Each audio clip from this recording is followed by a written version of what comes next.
American citizens should only be the ones voting in American elections. I think we can all agree on that. And oftentimes, whenever we reach out to states that are run by Republicans, you can imagine they are very happy to clean their voter rolls. They don't want dead people voting. They don't want illegals voting. They want to make sure that only legal votes are cast and legal votes are counted.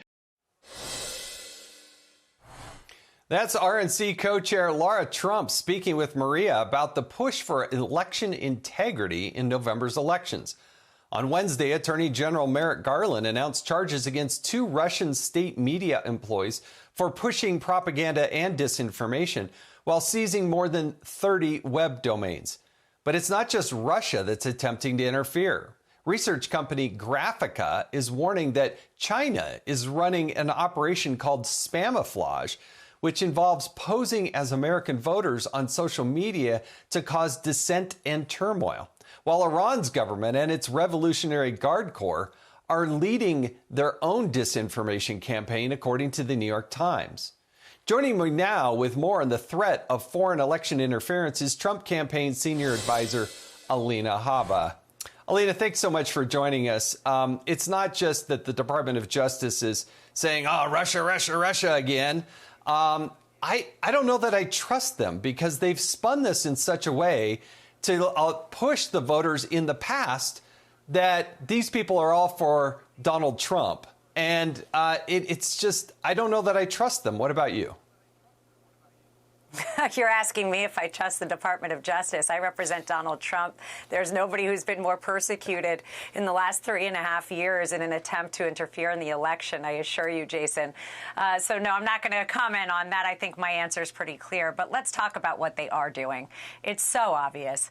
So the story is now that there's a criminal investigation about a $10 million payment to 2 individuals who had no idea that they were being backed by a company that eventually allegedly had ties to Russia.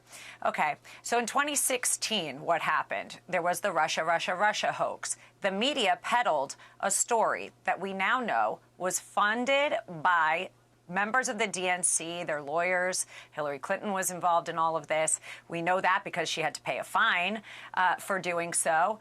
And it wasn't talked about after, even though we had a damning Durham report, even though we saw the Mueller investigation and wasted so much taxpayer dollars. So here we are, less than 60 days out of an election, Jason, and guess what?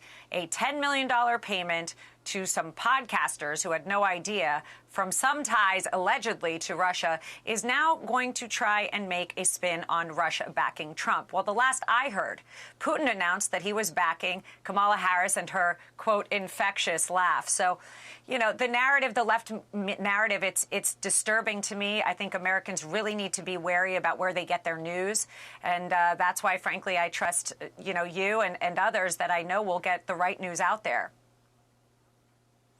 Well, and this is, I think, the core of the issue. What I worry is that this is a precursor by the Department of Justice to justify a degree of suppression on one end and pushing a narrative on the other end. That interference is what scares me. Not a new.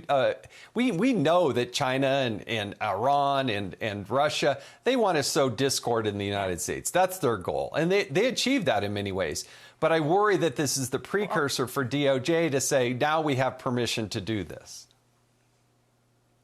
We have a serious problem in this country with trust in the DOJ. You're right. And the DOJ should not be interfering in elections. We've been saying that. President Trump's been saying that. And when he said it, they called him an insurrectionist.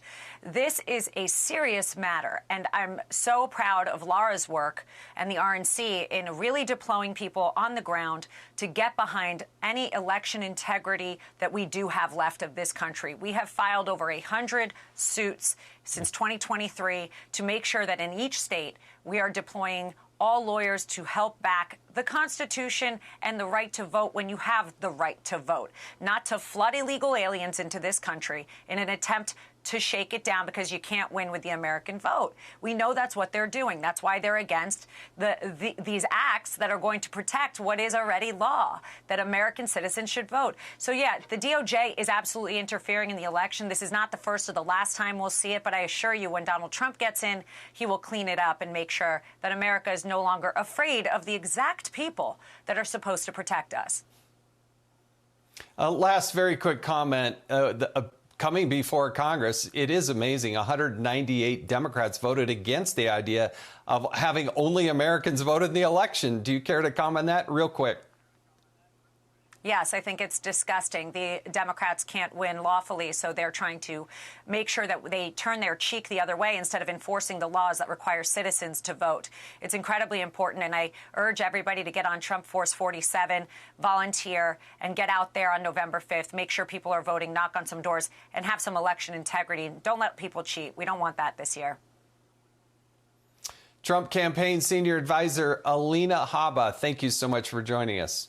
I'm Steve Doocy. I'm Brian Kilmeade. And I'm Ainsley Earhart. And click here to subscribe to the Fox News YouTube page to catch our hottest interviews and most compelling analysis.